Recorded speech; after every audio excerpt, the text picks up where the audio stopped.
6.2 प्रश्नावली का आगे हमारा तीसरा प्रश्न है कि आकृति 6.18 में यदि एल एम समांतर सी बी और एल एन समांतर सी डी हो तो सिद्ध कीजिए कि ए एम बटा ए बी बराबर ए एन बटा ए डी।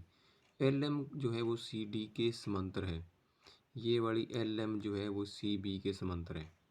अगर एल एम सी बी के समांतर होगी तो आधारभूत समानुपातिकता प्रमेय से किसी त्रिभुज में एक भुजा के समांतर रेखा बनाए तो अन्य दो भुजाओं को समान अनुपात में विभाजित करेगी। इसलिए ए एम और एम बी का जो अनुपात होगा वो ए एल और एल सी के अनुपात के बराबर बनेगा। दूसरा इसमें ये दे रखा है कि एल एन समांतर सी डी, तो ये एल एन जो है ये सी डी के समांतर है। तो इस त्रिभुज ए डी सी के अंदर एल एन समांतर सी डी है, इसलिए ए एल और एल सी का जो अनुपात होगा वो ए एन और एन डी के बराबर बनेगा। तो ये दोनों भाग हम आपस में बराबर कर देंगे तो इससे सिद्ध हो जाएगा कि ए एम बटा एम बी का मान ए एन बटे एन डी के बराबर है। इसमें हम थोड़ा सा बदलाव करेंगे, अंश में हर जोड़ के या हर में अंश जोड़ के, तो ये दिया गया मान हमें ज्ञात हो जाएगा। हमने इस प्रश्न का आगे आधा डायग्राम बना लिया। तो इसमें हमें दे रखा है कि एल एम जो है वो सी बी के समांतर है। तो त्रिभुज ए बी सी में एल एम समांतर सी बी है। तो आधारभूत समानुपातिकता प्रमेय से, आधारभूत समानुपातिकता या इसको थेल्स प्रमेय भी कहते हैं, आधारभूत समानुपातिकता प्रमेय से अगर किसी त्रिभुज में एक भुजा के समांतर रेखा बनाएं तो अन्य दो भुजाओं को समान अनुपात में काटती है। तो ये ए एम और एम बी का अनुपात ए एल और एल सी के अनुपात के बराबर होगा। ए एम बटा में एम बी बराबर ए एल बटा में एल सी। अब इसमें दूसरा भाग हमें त्रिभुज का एक और दे रखा है, जिसके अंदर हम अगर उस आधे त्रिभुज को अलग करके बनाएं तो वैसा बनेगा।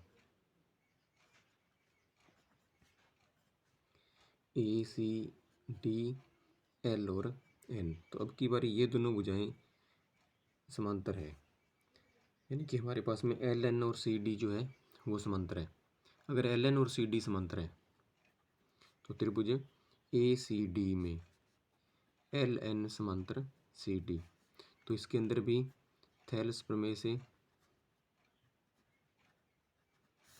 अगर त्रिभुज की एक भुजा के समांतर रेखा बनाएंगे तो अन्य दो भुजाओं को समान अनुपात में विभाजित करेगी। तो इससे ए एल और एल सी का जो मान है वो ए एन और एन डी के अनुपात के बराबर आएगा। अब आप इस समीकरण 1 और 2 को देखो। समीकरण 1 के राइट साइड में ए एल बटा एल सी और समीकरण 2 की है लेफ्ट साइड में ए एल बटा एल सी। तो ये ए एल और एल सी का अनुपात तो बराबर ही होगा। तो हम इस समीकरण 1 में इस ए एल बटा एल सी का मान रख देते हैं, यानी कि समीकरण 1 और 2 को अगर हम हल करें तो समीकरण 1 व 2 से, यानी समीकरण 2 का जो मान है ये हम समीकरण 1 में रख देंगे। तो ये बन जाएगा ए एम बटा में एम बी बराबर ए एल बटा में ए एल नहीं ए एन बटा में एन डी। अब आप ये देखिए कि हमें सिद्ध क्या करना है। सिद्ध हमें ये करना है कि ए एम बटा में ए बी, यानी ये वाला भाग हमें सिद्ध करना है कि ए एम बटा में एम बी बराबर ए एन बटा में ए डी, यानी कि हमारे पास में अंश वाले मान तो इनके समान आ गए ए एम बटा और ए एन, लेकिन हर वाले नहीं है। हर में हमें क्या चाहिए, यहाँ पर तो एम बी है और यहाँ पर,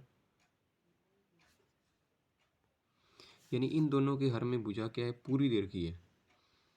इसके बटा में तो है ए बी, यानी कि पूरी भुजा ए बी, और इसके बटा में पूरी भुजा ए डी।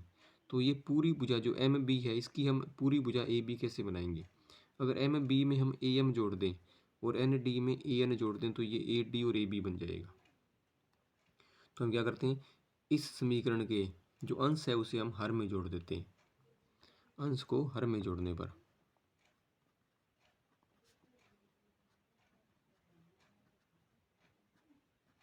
ये क्रिया दोनों पक्षों में लागू होगी। अंश तो ए एम ही रहेगा, अब हर में हम ए एम और जोड़ देंगे। तो ए एन बटा में A N plus N D. अब आप ये देखिए कि ए एम और एम बी मिलकर के पूरी भुजा बन जाएगी ए बी।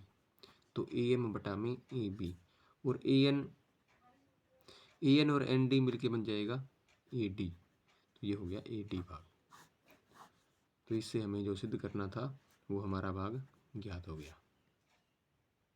अगर आप चैनल पर नए हैं तो चैनल को शेयर और सब्सक्राइब कीजिए। धन्यवाद।